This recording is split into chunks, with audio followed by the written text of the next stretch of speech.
Assalamualaikum warahmatullahi wabarakatuh. Sejarah kebudayaan Islam menjelaskan proses masuknya Islam ke Indonesia dan perkembangannya. Proses masuknya Islam ke Indonesia dan perkembangannya, jalur Islam ke Indonesia dan perkembangannya, jalur perdagangan yaitu ada pedagang Gujarat berlayar singgah di pesisir, singgahnya lama kemudian menikah dengan orang setempat, terus akhirnya Islam hadir di Indonesia. Kemudian kesenian seperti wayang menjadikan dakwah untuk menyebarkan Islam di Nusantara. Kemudian perkawinan antara seorang muslim dengan putri raja, kemudian keluarganya masuk Islam dan kemudian meluaskan dan masuk Islam.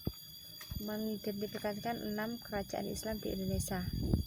Kerajaan Perlak merupakan kerajaan Islam pertama di Indonesia. Kerajaan Samudra Pasai, kemudian kerajaan Malaka, kemudian kerajaan Aceh, kemudian Kesultanan Demak, kemudian kerajaan Panjang. Kemudian mengidentifikasikan 5 ulama Nusantara, yaitu Syekh Nawawi bin Umar Al-Bantani 29 Maret 1879, kemudian Syekh Ahmad Khotib Al-Minangkabawi itu 13 Maret 1916, Syekh Mahfud Al-Tarmasi itu 22 Maret 1920, Syekh Abdul Hamid Al-Qudsi itu 12 Mei 1915, kemudian Syekh Ahmad Nahrawi Al-Banyumanis itu 1926.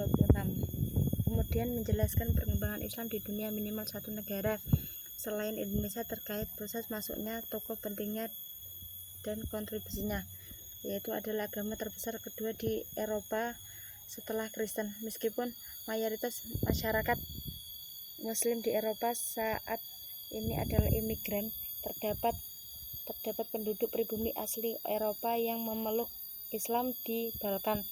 Islam masuk ke Eropa Selatan melalui invasi Moor dari Afrika Utara pada abad ke-8 sampai 10. Selama beberapa abad,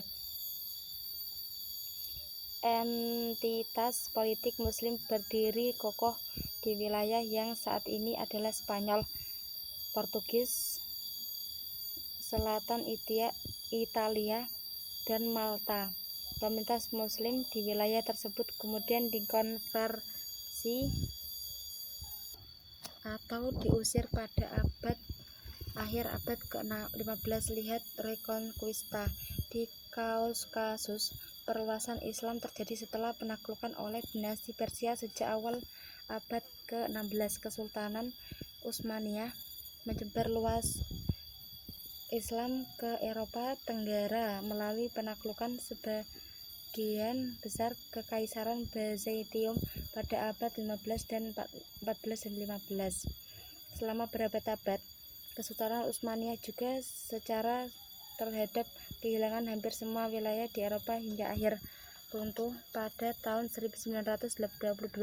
Penduduk asli yang memeluk Islam di negara-negara Balkan saat ini memiliki populasi yang besar, walaupun mayoritasnya berpaham sekuler. Istilah Muslim Eropa digunakan untuk negara-negara mayoritas Muslim seperti Albania, Kosovo dan Bosnia dan Herzegovina.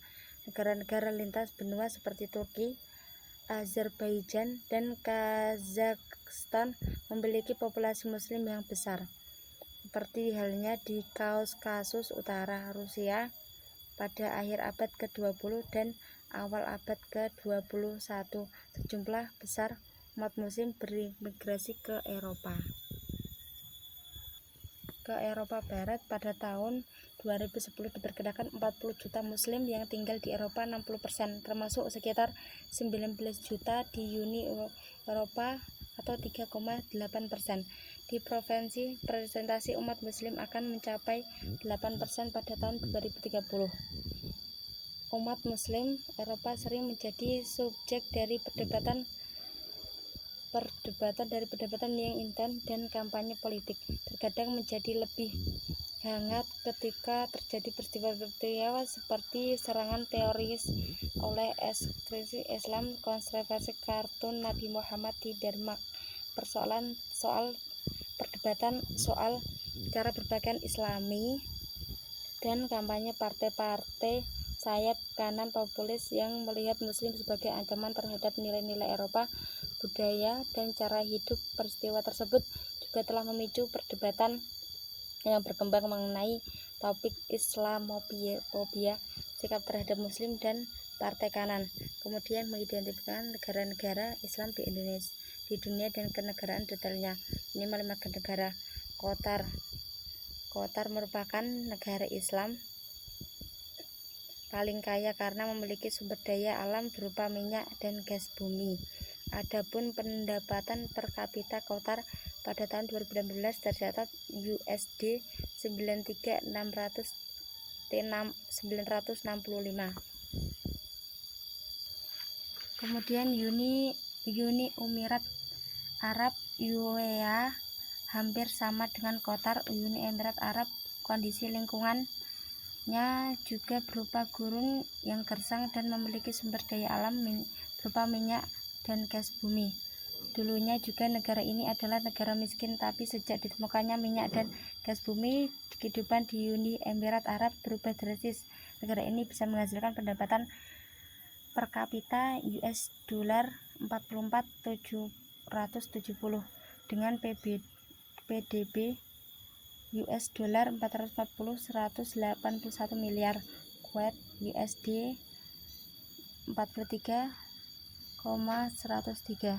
Produksi minyak di Kuwait mencapai sekitar 104 juta barel dan merupakan 10% pemilih cadangan minyak mentah dunia. Negara ini bisa menghasilkan pendapatan per kapita sebesar US dollar 43.103 dan US dollar 172.350 miliar. Penduduk Kuwait mayoritas adalah Muslim dengan jumlah sekitar 4 juta jiwa. Kemudian Brunei Darussalam US dollar 360,607. Negara yang berada di Kalimantan bagian utara ini juga negara Muslim kaya raya. Luas wilayah mencapai 5.765 km persegi. Kekayaan pendapatan Brunei diperoleh dari perolehan minyak dan gas bumi yang mencapai setengah dari seluruh pendapatan yang diterima. Negara ini bisa menghasilkan pendapatan per kapita sebesar US dollar 336.607 dan PDB sebesar US dollar 15.102 miliar. Bahrain USD dollar 272. Kondisi di alam di Bahrain juga didominasi oleh gurun. Bahrain memperoleh kekayaannya dari pengolahan minyak dan gas bumi.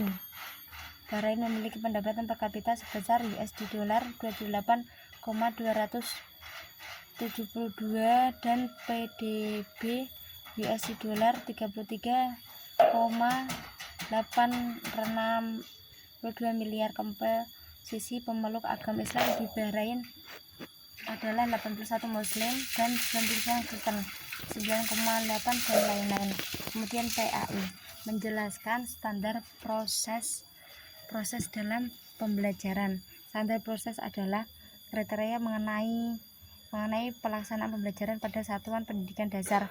Dalam satuan pendidikan dasar menengah, untuk mencapai ke kompetensi lulusan meliputi adanya perencanaan, pelaksanaan, penilaian, dan pengawasan proses pembelajaran. Kemudian menjelaskan pembelajaran kooperatif, pembelajaran konstruktual, pakem dalam pembelajaran PAI. Pembelajaran kooperatif adalah kegiatan pembelajaran dengan cara berkelompok untuk bekerja sama, saling membantu, dan berkonstruksi konsep, menyelesaikan persoalan, dan inquiry. Pembelajaran konstruktual adalah pembelajaran yang dimulai dengan sajian atau tanya jawab lisan atau ramah, terbuka, negosiasi yang terkait dengan dunia nyata, sehingga siswa daily life modeling, sehingga akan terasa manfaat dan materi yang akan disajikan. Motivasi belajar muncul, dunia pikiran siswa menjadi konkret dan suasana menjadi kondisif dan nyaman dan menyenangkan. PAKEM dalam pembelajaran PAI PKM dalam model pembelajaran yang bertumpu pada 4 prinsip, yaitu aktif, kreatif, efektif, dan menyenangkan. Pembelajaran ini berorientasi pada proses dan tujuan. Orientasi proses dalam model PAKEM berusaha untuk meningkatkan motivasi belajar, kemandirian, dan tanggung jawab yang dibina sejak awal. Kemudian mengilustrasikan strategi pembelajaran aktif, example, non-example, card, short, the power of two, snowball throwing, power comment, team quiz, card mark, everything game is a teacher, learn your role playing, jigsaw, picture and picture, number heads together, make a math, active debate, think, pair, and share, true or false. Mengilustrasikan strategi pembelajaran aktif, example, non-example dengan menggunakan gambar, kemudian mendiskusikan dengan kelompok, terus dipresentasikan, misalnya tentang contoh gambar najis dan diminta memahami cara mensucikannya. Kemudian number head, peserta didik diberikan nomor, kemudian yang nomor terpilih menjawab pertanyaan yang diberikannya. Kemudian the power of two, role playing, bermain peran, misalnya tentang materi akhlak pada orang tua dan guru, jigsaw, dan lain-lain. Keterampilan dasar mengajar. Pengertian keterampilan dasar mengajar, keterampilan yang harus dimiliki oleh seorang pendidik yang melakukan kegiatan pembelajaran, yang meliputi keterampilan membuka dan menutup pembelajaran, keterampilan menjelaskan pembelajaran, keterampilan bertanya, kemudian keterampilan mengadakan variasi, dan kemudian keterampilan memberikan penguatan, keterampilan mengelola kelas, keterampilan membimbing diskusi kelompok kecil, keterampilan mengajar kelompok kecil dan perseorangan, menjelaskan keterampilan dasar mengajar, dan terampil melakukan praktik pembelajaran pendidikan agama Islam. Wassalamualaikum warahmatullahi wabarakatuh.